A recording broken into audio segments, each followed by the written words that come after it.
dar lectura y me sigue con su vista, con su entendimiento.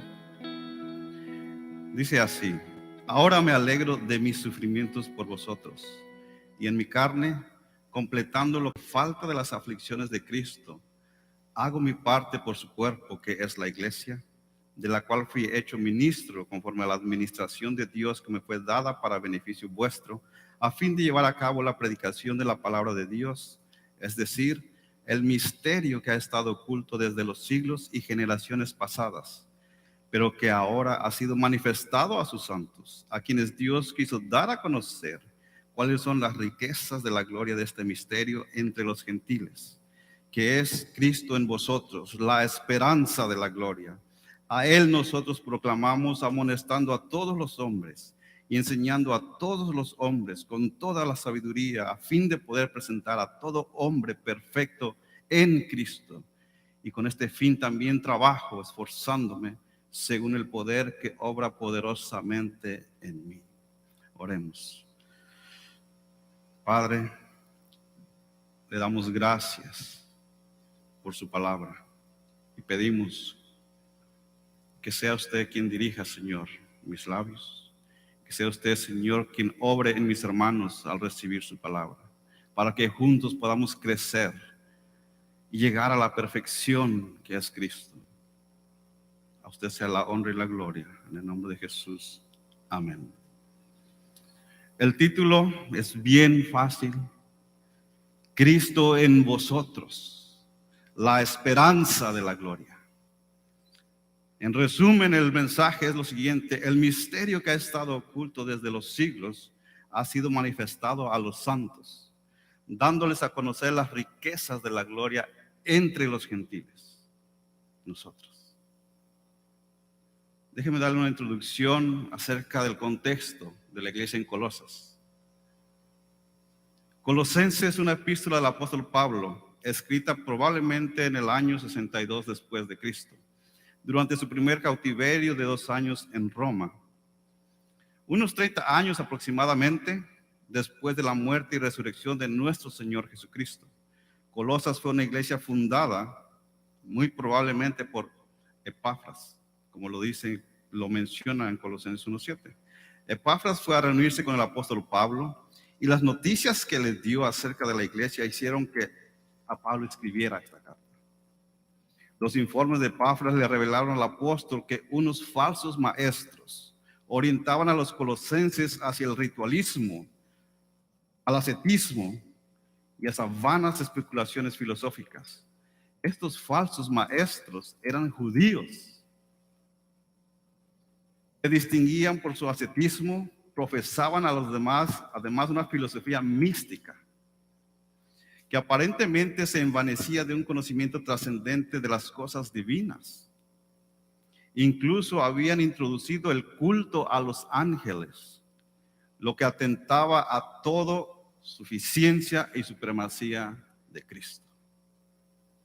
Eso lo vemos porque Pablo en el capítulo 2 habla todo acerca de esto, de estas ideas que estaban la iglesia en Colosas recibiendo, y que muchos de ellos quizás estaban desviándose. Si no fuera porque el título de la carta dice a los colosenses, diríamos que es una carta dirigida a la iglesia de hoy en día, en donde la palabra de Dios ha sido reemplazada en los púlpitos por mensajes de motivación personal, con nuevas revelaciones como Dios me ha dicho, Dios me ha hablado, la risa santa, el pare de sufrir, entre otros. Púlpitos en donde se predica más de cómo ser un campeón en la vida, pero nada de santidad. En donde la predicación contra el pecado brilla por su ausencia. Uno de los mayores problemas que la iglesia ha tenido que enfrentar desde su comienzo hasta nuestros días es el gnosticismo. Y la iglesia en la actualidad no es la excepción. Hay mucho dentro de la iglesia. Tal desviación ha llevado al hombre a poner su esperanza en cosas e ideas equivocadas, no como en lo que acabamos de cantar, que nuestra esperanza está en Cristo, que esperamos ese día glorioso. Los jóvenes tienen su esperanza hoy en día en terminar su carrera para disfrutar de los placeres de la vida. Los adultos, por otro lado, esperan poder tener un buen ahorro para retirarse a tiempo y no estar preocupados. Muchos otros ponen su esperanza en un líder político, esperando que cambie la situación económica de cada país. Pero el creyente ha puesto su esperanza en Cristo, quien da gozo en medio de sufrimiento y pone un genuino amor por el cuerpo de Cristo, que es la iglesia. Todos conocemos un dicho: la esperanza muere al último, pero ese dicho no aplica al creyente. La esperanza del creyente nunca muere, es eterna y permanece para siempre, porque su esperanza está en Cristo. El Cristo que Dios levantó de entre los muertos y que ahora está sentado a la diestra del Padre, reinando con poder y autoridad. Veamos nuestro pasaje de esta mañana, o de esta tarde, tarde mañana. Versículo 24. Ahora me alegro, dice Pablo, de mis sufrimientos por vosotros. La esperanza puesta en Cristo ayuda a pasar los sufrimientos con alegría. No es que vamos a estar ahí sonriendo de los sufrimientos, pero sí vamos a tener un gozo interno. No vamos a estar desesperanzados. No vamos a estar desgarrándonos para que los sufrimientos pasen ya. El sufrimiento tiene un propósito y Pablo lo entendía muy bien. Pablo, al escribir esta carta, no se encuentra en medio de un viaje misionero, ni tampoco disfrutando de unos días de vacaciones que bien se los merecía. Más bien él está en la cárcel, y todos sabemos que las cárceles de aquel entonces no son nada comparadas con los de hoy en día. Hoy en día los tienen muy bien, su comidita, su televisión, su tiempo de descanso. Aquel tiempo no era así. Pero aún Pablo, en ese lugar, no le impedía el seguir ejerciendo con alegría su ministerio. El ministerio que Dios le había encomendado tampoco se encuentra quejándose. No lo vemos así. No leemos las escrituras, las cartas del apóstol Pablo, una queja de él. No recibimos eso.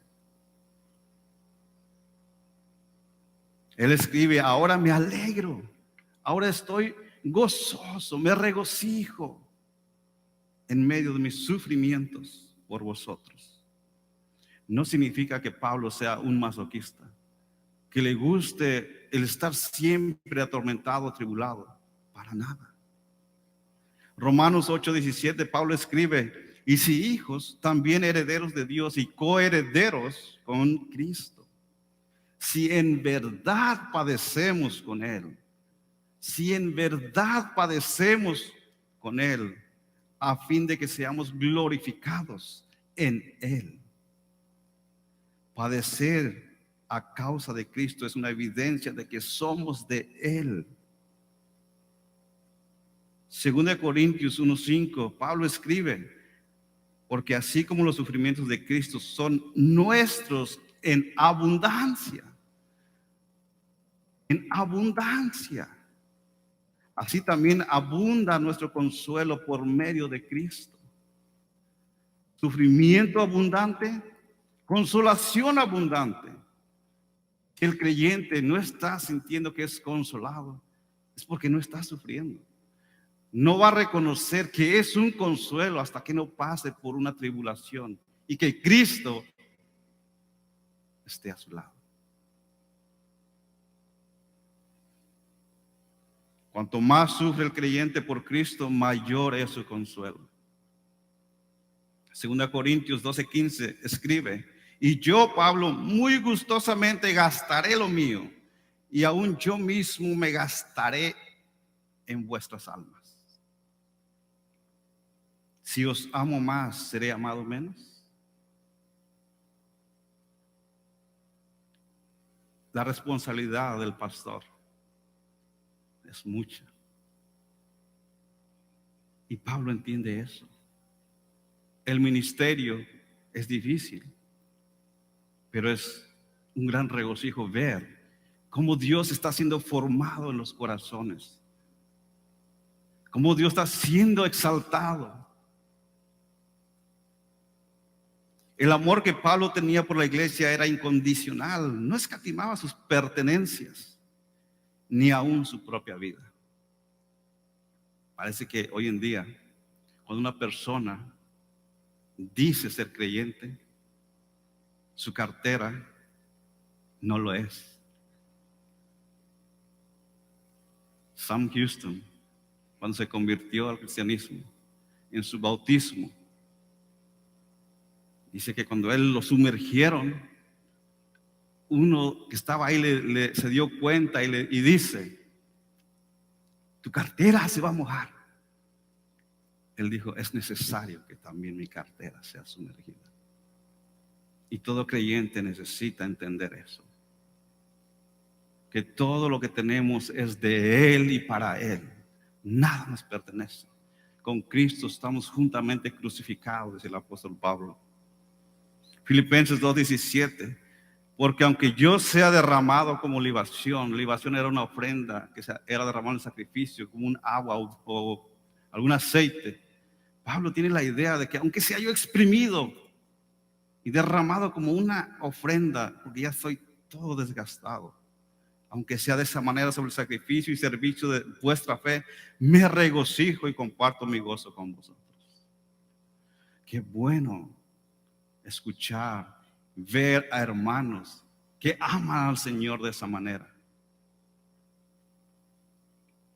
Nada trae más alegría y gozo al corazón del creyente que dar su vida en servicio por sus hermanos. Pregúntele al pastor: ¿cuántas horas no se dedica para orar por la iglesia, para enseñar la palabra? Y a veces nosotros venimos, nos dormimos. Que Dios nos guarde. Los sufrimientos es un vehículo que Dios usa para el crecimiento espiritual. Sin sufrimiento no hay crecimiento. Pablo sufría de una enfermedad, él padecía una enfermedad, que él rogó muchas veces a Dios: Señor, sáname, sáname. La respuesta del Señor: bástate de mi gracia. Mi gracia es suficiente. Desde ese momento Pablo entendió. Al final se entregó cuerpo y alma al Señor. Y lo vemos cómo su sufrimiento tenía una recompensa en la tierra, pero dice al final: me espera la corona de vida. Me espera la corona de vida. Bástate mi gracia, que mi poder se perfecciona en la debilidad. 2 Corintios 12:19. Pedro, en la carta 1 Pedro 6:7, en lo cual dice: os regocijaos grandemente aunque ahora, por un poco de tiempo, si es necesario. Si es necesario, no, sí es necesario. Seáis afligidos con diversas pruebas, para que la prueba de vuestra fe, más preciosa que el oro que perece, aunque probado por fuego, sea hallada que resulta en alabanza, gloria y honor en la revelación de Jesucristo. El Señor merece toda gloria y toda honra de su pueblo. Santiago 1:2 dice: tened por sumo gozo cuando os halléis en diversas pruebas. Diversas pruebas. No una y no de una forma, en diversas pruebas. Y esto no solamente es para el adulto, esto es para el creyente, sea joven, sea adolescente, adulto o anciano. Todos padeceremos de una u otra manera, y todos padecemos de una otra manera. El sufrimiento es parte de la vida cotidiana. Todo mundo sufre. Desde el momento de nacer hasta el último suspiro de vida, el sufrimiento será nuestro fiel compañero. Sufre el impío, también el creyente. Sufre el rico, también el pobre. Sufre el niño, también el adulto. Sufre el sabio, también el necio. Todos sufrimos. Sufrir por sufrir no vale la pena. Sufrir por vosotros, dice Pablo, me es de gran alegría. Nuestro pasaje nos muestra una segunda evidencia cuando nuestra fe está en Cristo. No solamente nos regocijamos, pero surge un amor genuino hacia el cuerpo de Cristo, que es la iglesia. Versículo 24, segunda parte, y 25.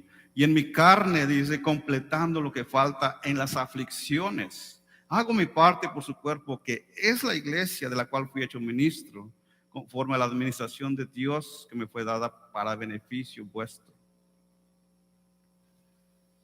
Pablo una vez más haciendo mención en mi carne, dice, completando lo que falta.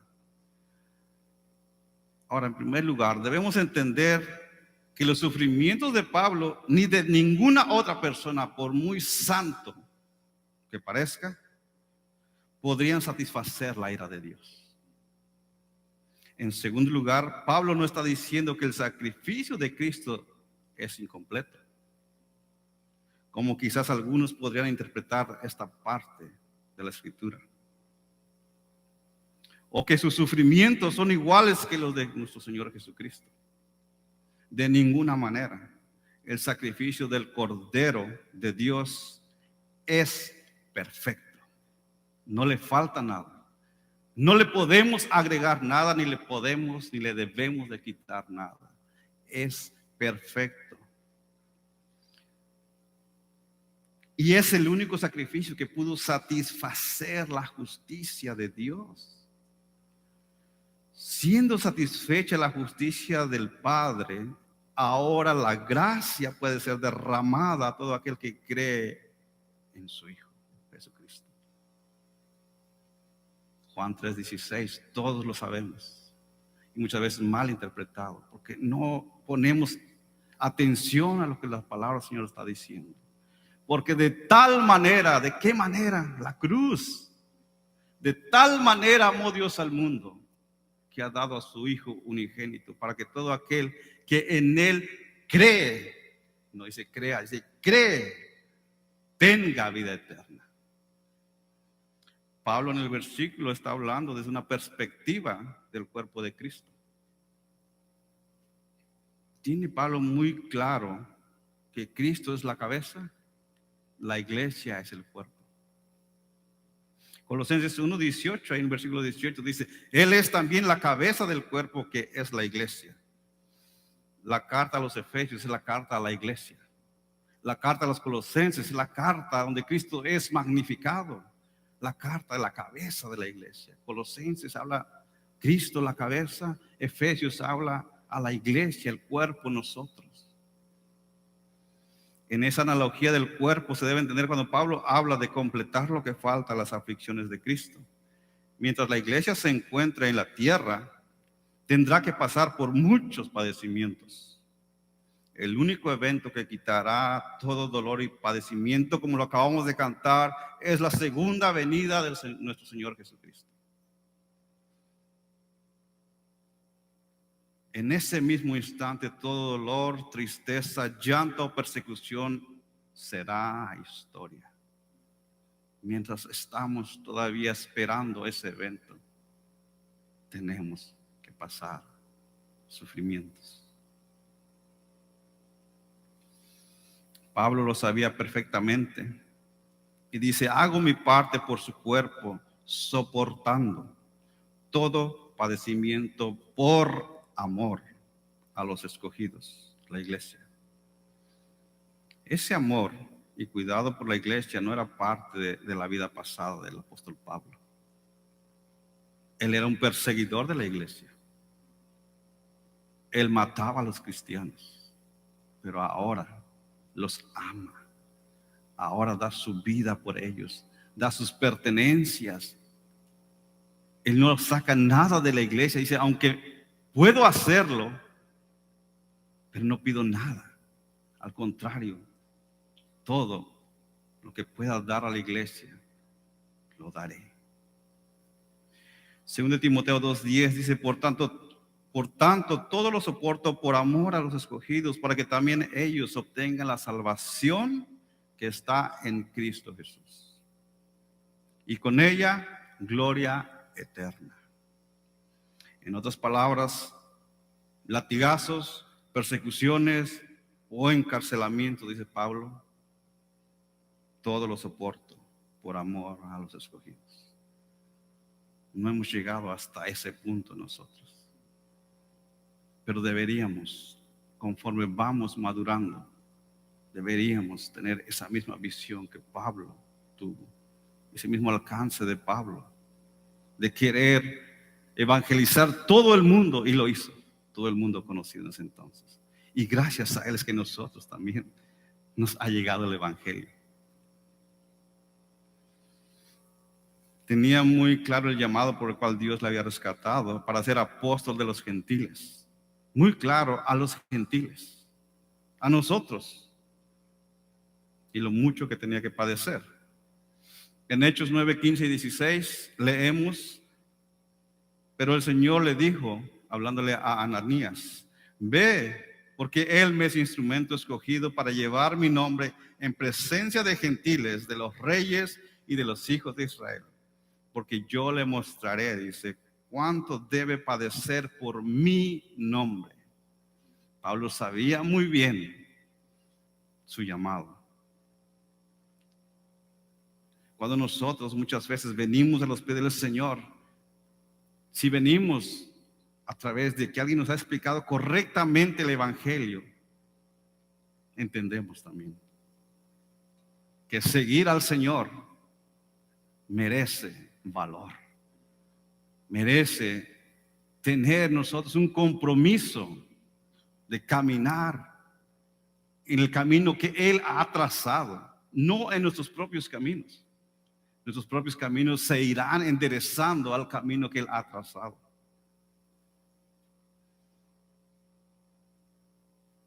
Romanos 11:13, Pablo les recuerda una vez más, pero a vosotros hablo, gentiles, entonces, puesto que yo soy apóstol de los gentiles, honro mi ministerio. Para Pablo, el ser apóstol a los gentiles, y no entendemos mucho eso, porque nosotros somos gentiles, pero Pablo era un judío. Para el judío, un gentil era algo detestable, con el cual no podían tener una comunión. Pero Pablo está diciendo, honro mi ministerio, aun cuando yo soy el apóstol a ustedes, los gentiles. Para él era como haber ganado la medalla de honor con más alto rango que se pudiese ofrecer. Él estaba orgulloso. Y nosotros lo debemos estar también. Hendrickson, en su comentario a los Colosenses, dice lo siguiente: los enemigos de Cristo no quedaron satisfechos. Odiaron a Jesús con un odio insaciable y deseaban añadirle aún más aflicciones. Pero dado que él ya no estaba físicamente presente en el mundo, sus saetas destinadas especialmente para él se clavaban en sus seguidores. En este sentido es que todo verdadero creyente está sufriendo en su lugar, según el punto de vista de sus enemigos, lo que falta de las aflicciones que Jesús sufrió. Fin de la cita. Cualquiera que no ame a Cristo no puede amar a su cuerpo, la iglesia. Y por el contrario, cualquiera que no ame a la iglesia no ama a Cristo. No podemos amar solamente a la iglesia y no amar a Cristo, la cabeza. Y no podemos amar a la cabeza y decir, Señor, tú eres mi todo, y no amar a los hermanos.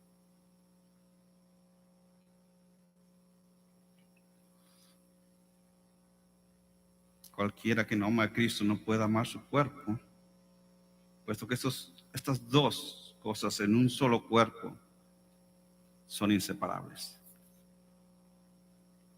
Mi esposa no puede amar solamente mi cuerpo, tiene que amarme todo con mis decisiones, a veces agradándole, a veces desagradándole. Y no puede amar simplemente mis decisiones, tiene que amarme todo. y yo viceversa. Seguimos en nuestro pasaje, versículo 25. A fin de llevar a cabo o efectuar la predicación de la palabra de Dios, es decir, el misterio que ha estado oculto desde los siglos y generaciones pasadas, pero que ahora ha sido manifestado a sus santos, a quienes Dios quiso dar a conocer cuáles son las riquezas de la gloria de este misterio, que entre los gentiles es Cristo en vosotros, la esperanza de la gloria. Cristo en vosotros, la esperanza de la gloria. En esta parte de nuestro pasaje, especialmente en el versículo 26, encontramos una palabra que es un poco oscura para nosotros cuando la leemos, y que es la palabra misterio. La palabra misterio era conocida para los colosenses en el área mística o espiritual, que daba a entender que existía algo oculto que solamente era revelado a ciertas personas iluminadas. No todos tenían acceso a ese misterio. Solamente aquellos que eran iluminados conocían los misterios. La iglesia en Colosas había estado siendo orientados hacia el ritualismo, el ascetismo, como lo vimos al principio, y hacia las vanas especulaciones filosóficas. Por el contrario, el misterio del cual Pablo está hablando es totalmente diferente, puesto que es un misterio que se ha manifestado a todos. Ahora, todos lo conocen y todos deben saber de ese misterio. Wiersbe, en su comentario a los Colosenses, da el siguiente significado de la palabra misterio. Un misterio es un secreto sagrado, escondido en el pasado, pero revelado ahora por el Espíritu Santo.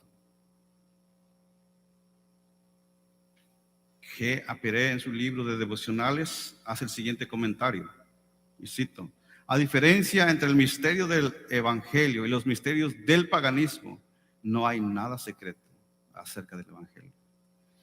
Ahora, dice, ha sido manifestado a todos los que reciben por amor a la verdad.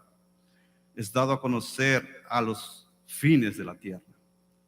A nosotros nos ha llegado esa revelación, que Cristo no solamente es de los judíos, que Cristo es para nosotros también la esperanza de la gloria. Ese misterio es la unión de judíos y gentiles como un solo pueblo en Cristo. No dos, un solo pueblo en Cristo. Versículos 21 y 23 dice: y aunque vosotros antes estabais alejados y erais de ánimo hostil, ocupados en malas obras, sin embargo, ahora Él os ha reconciliado en su cuerpo de carne, mediante su muerte, a fin de presentaros santos, sin mancha e irreprensibles delante de Él. Los gentiles que no tenían esperanza, que estaban alejados de toda revelación de Dios. Efesios 2, 11 al 13 dice: recordad pues que en otro tiempo vosotros los gentiles en la carne, llamados incircuncisión por la tal llamada circuncisión, hecha por manos en la carne, recordad que en ese tiempo estabais separados de Cristo, excluidos de la ciudadanía de Israel, extraños a los pactos de la promesa, sin tener esperanza y sin Dios en el mundo. Pero ahora, dice, en Cristo Jesús, vosotros que en otro tiempo estabais lejos, habéis sido acercados por la sangre de Cristo Jesús. Ahora hemos entrado a esa gran salvación que Dios Padre, en el plan eterno, Él ya lo sabía.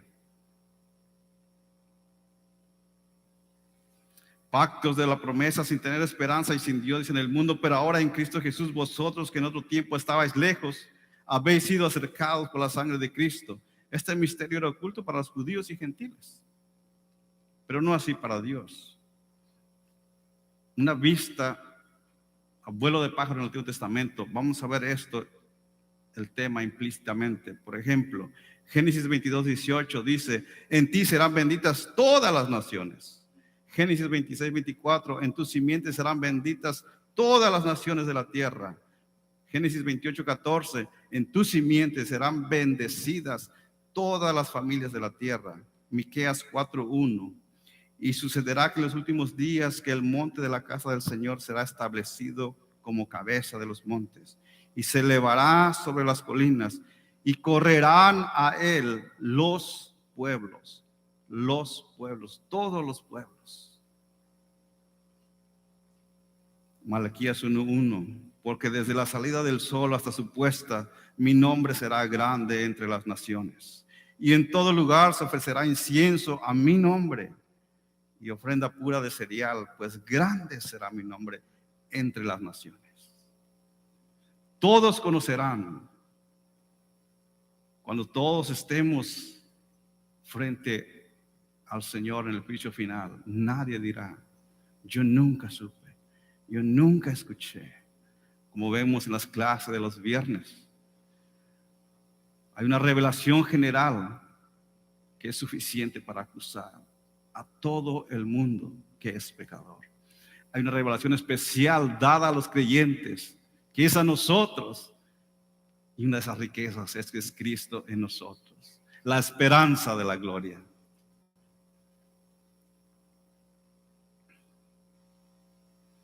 El misterio es Cristo en todas sus gloriosas riquezas, realmente morando en los corazones y vida de los gentiles por medio de su Espíritu. Esto no se vio en todas las épocas pasadas, pero ahora cada hijo de Dios santo puede dar testimonio de ello. Cada hijo de Dios santo puede dar testimonio de ello. La Escritura dice, Cristo en vosotros, Cristo en ustedes los gentiles, la esperanza de la gloria que ha de manifestarse cuando Él regrese por su iglesia. Cristo, la imagen del Dios invisible, el primogénito de toda la creación, quien es antes de todas las cosas y en quien todas las cosas permanecen, la cabeza de la iglesia, el principio, el primogénito de entre los muertos, en quien habita toda la plenitud, el reconciliador, el alfa y la omega, el rey de reyes y señor de señores.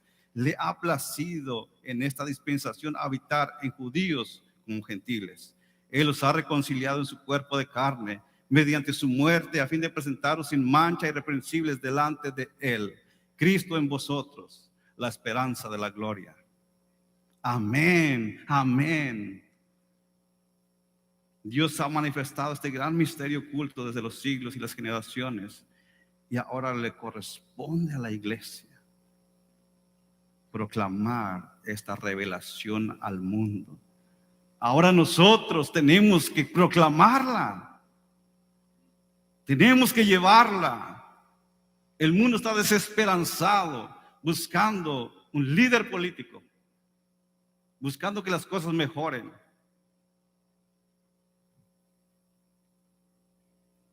Pero lo que ellos necesitan, como nosotros, es Cristo. Es a Cristo.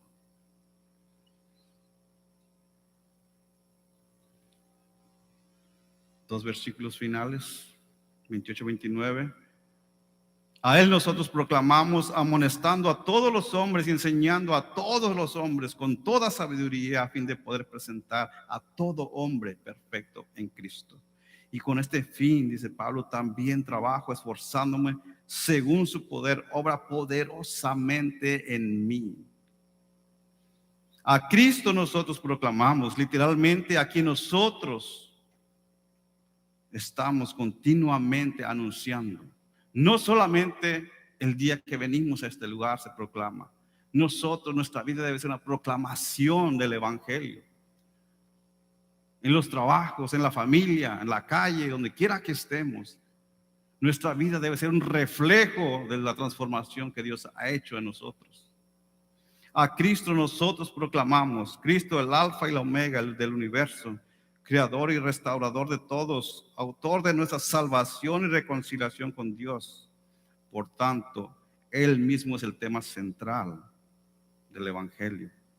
Proclamar el Evangelio no es ni más ni menos que anunciar a Cristo Jesús, con todo lo que conlleva. No solamente su amor, sino la ira de Dios. justicia de Dios. Los apóstoles todos los días en el templo y de casa en casa no cesaban de enseñar y predicar a Jesucristo.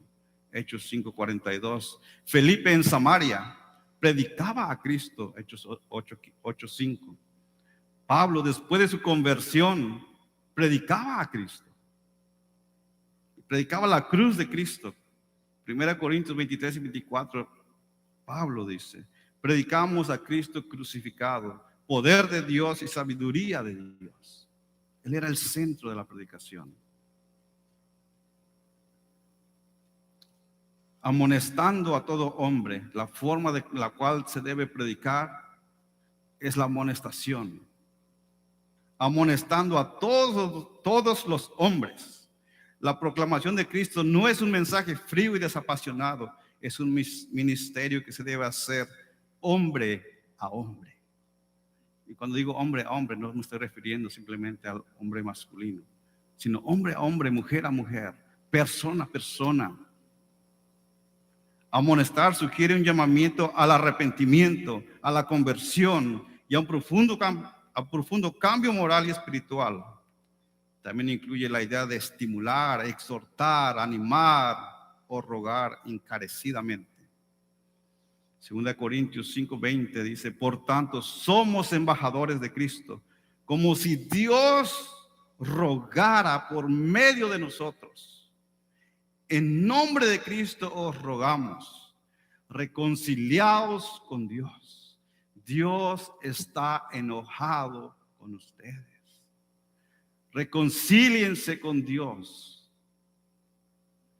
No solamente la amonestación en la palabra del Señor, también hay una enseñanza, es enseñando a todos los hombres con toda sabiduría. El evangelio es un mensaje fuerte y exigente que debe comunicar con mucha pasión. Cuando el evangelio transforma nuestras vidas, no podemos simplemente medio hablar de Cristo. Tenemos que expresarlo en toda su magnificencia. Pero también es un mensaje racional que debe ser expuesto con las necesarias explicaciones, razones y argumentos a fin de que sea comprensible y claro para todos los oyentes. No algo oscuro. El misterio había estado oscuro, pero ahora ha sido revelado. Y nos toca a nosotros escudriñar las Escrituras para darlo, proclamarlo de una manera clara, rogando, pero también enseñando, mostrando argumentos con la palabra del Señor. El verbo enseñar tiene la connotación de instruir, adoctrinar y adiestrar con reglas y preceptos claros. Vengan al Señor, pero ahora hay que madurar. Y ese es el trabajo que muchas personas han olvidado. Mateo 28, la gran comisión: id por todo el mundo, enseñar el evangelio, predicando, pero dice enseñando toda la escritura. Toda la escritura. Enséñenles toda la escritura. Pero ¿cómo les vamos a enseñar si a veces nosotros mismos no tomamos el tiempo para aprender? La palabra nos dice que debemos predicar amonestando, pero a la misma vez enseñándole todo lo que el Señor ha declarado.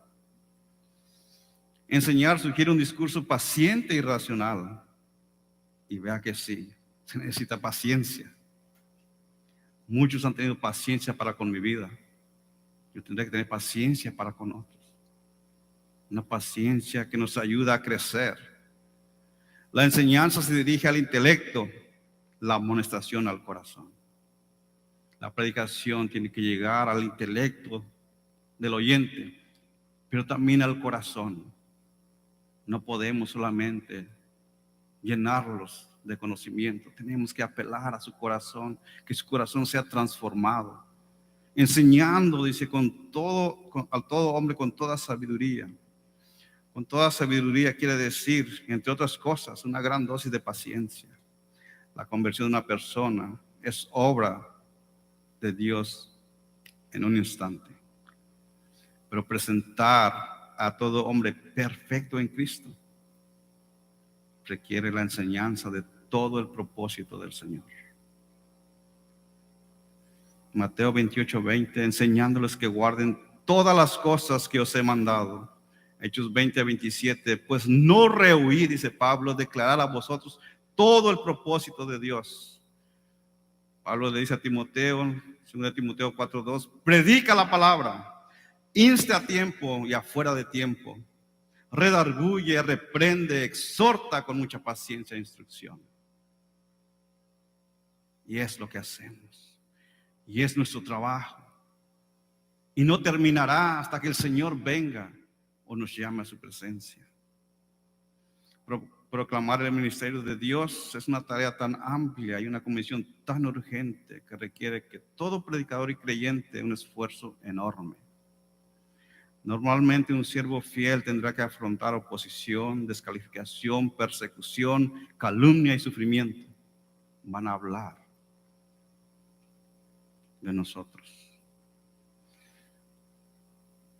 Para ir terminando, 2 Corintios 6:4-10, y lo leo rápidamente, dice, sino que en todo nos recomendamos a nosotros mismos como ministros de Dios, en mucha perseverancia, en aflicciones, en privaciones, en angustia, en azotes, en cárceles, en tumultos, en trabajos, en desvelos, en ayunos, en pureza, en conocimiento, en paciencia, en bondad, en el Espíritu Santo, en amor sincero, en palabra de verdad, en el poder de Dios, por armas de justicia para la derecha y para la izquierda, en honra y deshonra, en mala fama y en buena fama, como impostores, pero a veces como desconocidos, pero bien conocidos, como moribundos y aquí vivimos, como castigados, pero no condenados a muerte, como entristecidos, mas siempre gozosos, como pobres, pero enriqueciendo a muchos,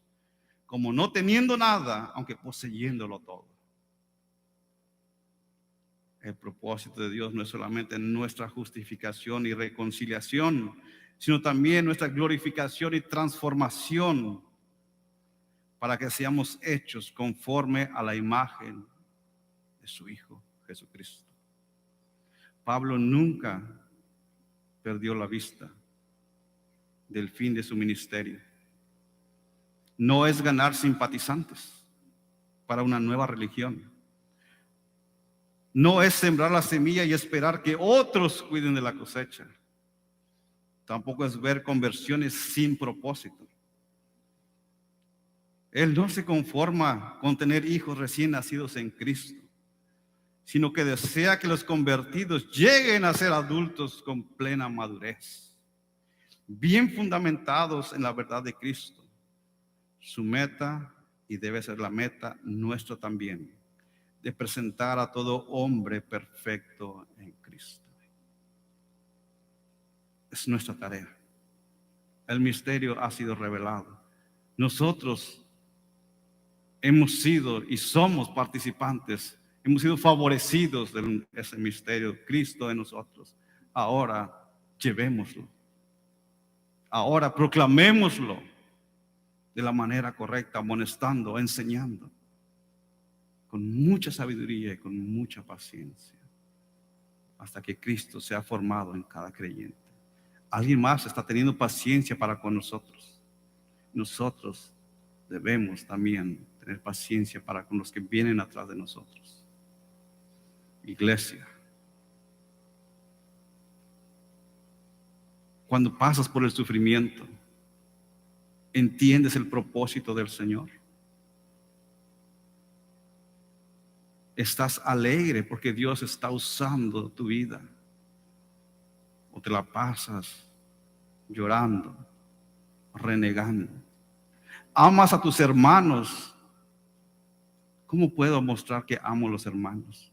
Cuando están las reuniones, estás ahí porque quiero estar con mis hermanos, porque quiero saludar a mis hermanos, porque quiero animarles a que sigan fieles y yo ser animado con su presencia también. Muchas veces perdemos la perspectiva, pero la palabra del Señor en esta tarde nos está llamando a regresar, a corregir lo que está mal en nosotros